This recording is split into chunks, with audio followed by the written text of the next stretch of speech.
Bem-vindos ao Pode Crer na Bíblia. Hoje a gente vai mergulhar numa profecia, olha, incrível.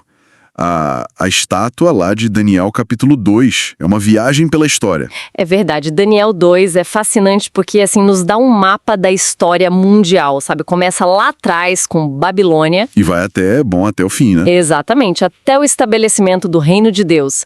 É a base do que a gente chama de interpretação historicista. E a nossa fonte para essa conversa é o próprio livro de Daniel capítulo 2. Vamos focar ali nos versículos 31 a 45, certo? Me conta, o que foi que Nabucodonosor viu nesse sonho que deixou ele tão perturbado? Então, ele viu uma estátua, mas não uma estátua qualquer, né? Era algo imponente, enorme.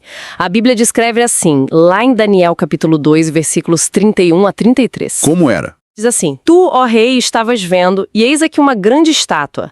Esta, que era imensa e de extraordinário esplendor, estava em pé diante de ti, e a sua aparência era terrível. Terrível, uau. E ela era feita de vários materiais. A cabeça era de ouro fino, o peito e os braços de prata, o ventre e as coxas de bronze, as pernas de ferro, os pés em parte de ferro, em parte de barro. Uma mistura bem interessante. E aí entra Daniel, inspirado por Deus, para decifrar tudo isso, o que cada metal significava. Bom, cada um representava um grande império mundial, numa sequência, né?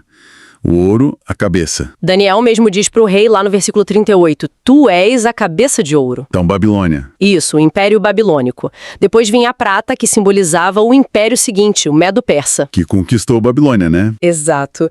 Aí o bronze representava o terceiro reino, que foi a Grécia. E depois vinham as pernas de ferro, um reino bem forte. O ferro? Que reino era esse? Tinha que ser poderoso? E representava o Império Romano. O versículo 40 descreve bem essa força. Olha, o quarto reino será forte como o ferro, pois o ferro a tudo quebra e esmiuça. Nossa! Como o ferro quebra todas as coisas, assim ele fará em pedaços e esmiuçará. E Roma foi exatamente assim, né? Dominadora, forte. Com certeza, a história confirma isso. Mas e os pés? Aquela mistura de ferro com barro. O que significava? Os pés. Essa é a parte que chega mais perto da gente, digamos assim. Representa a divisão do Império Romano. As nações que vieram depois, principalmente na Europa. Isso mesmo. É uma mistura que mostra, tipo, uma força herdada de Roma, o ferro, mas também uma fraqueza, uma divisão, o barro. Eles não conseguem se unir de forma permanente. E a própria profecia fala sobre essa dificuldade de união, né? Lembro de ter lido algo sobre isso. Sim, fala. O versículo 43 é muito direto. Quanto ao que viste do ferro misturado com barro de lodo, misturar-se-ão mediante casamentos. Olha aí a tentativa de união.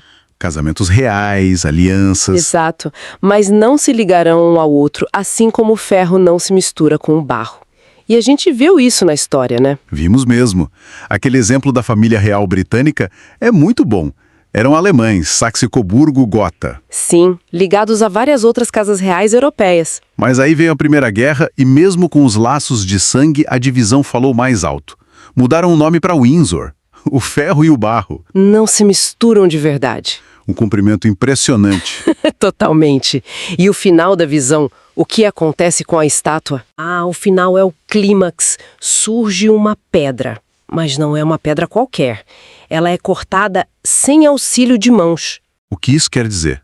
Divino. Exatamente, uma intervenção divina. Essa pedra atinge os pés da estátua e aí... Destrói tudo? Tudo. Ouro, prata, bronze, ferro, barro, tudo vira pó.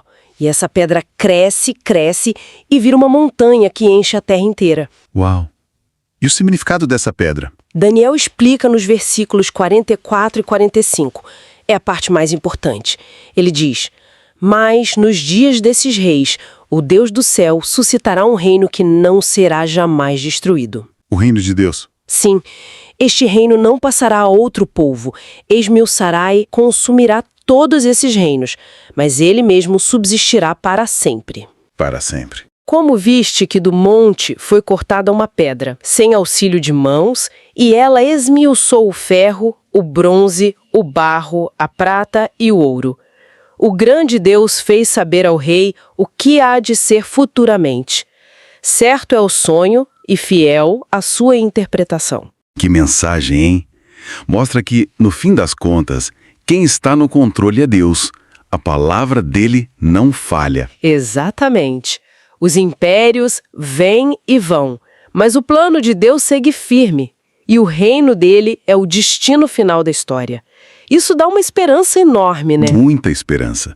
E essa confiança na palavra de Deus, que a gente vê se cumprindo em Daniel, é algo para a gente cultivar todo dia. Com certeza, é fundamental. E por falar nisso, é sempre bom lembrar do projeto Reavivados por Sua Palavra. Aquela proposta de ler um capítulo da Bíblia por dia. Uma ótima forma de manter essa conexão diária com Deus e sua palavra. Ajuda muito a fortalecer a fé. E o capítulo de hoje, para quem está acompanhando o projeto, é Êxodo, capítulo 10. E olha, posso dar um pequeno spoiler. Opa, pode sim. A coisa fica tensa entre Moisés e o faraó. Muito tensa. E Deus manda uma praga de gafanhotos. É algo devastador. Cobre o Egito todo. Mostra o poder de Deus de um jeito impactante. Êxodo tem momentos muito fortes. Vale a pena ler com atenção. Com certeza. E voltando para Daniel 2, a lição que fica é essa. Os reinos passaram, né? Ouro, prata, bronze, ferro, tudo se cumpriu. Então, a gente pode confiar que a última parte, a pedra, o reino de Deus, também vai se cumprir. Ele virá e ficará para sempre. É um pensamento poderoso para a gente guardar. Sabendo disso tudo, qual o nosso lugar? Hoje, nesse grande plano de Deus. Fica aí a reflexão. E se essa nossa conversa sobre a palavra de Deus tocou o coração de quem nos ouve, mostre seu apoio. Curta o vídeo, compartilhe com os amigos, com a família. Vamos espalhar essas verdades. É importante que mais pessoas conheçam. E claro, quem quiser acompanhar mais estudos como este, pode se inscrever no canal Pode Crer na Bíblia.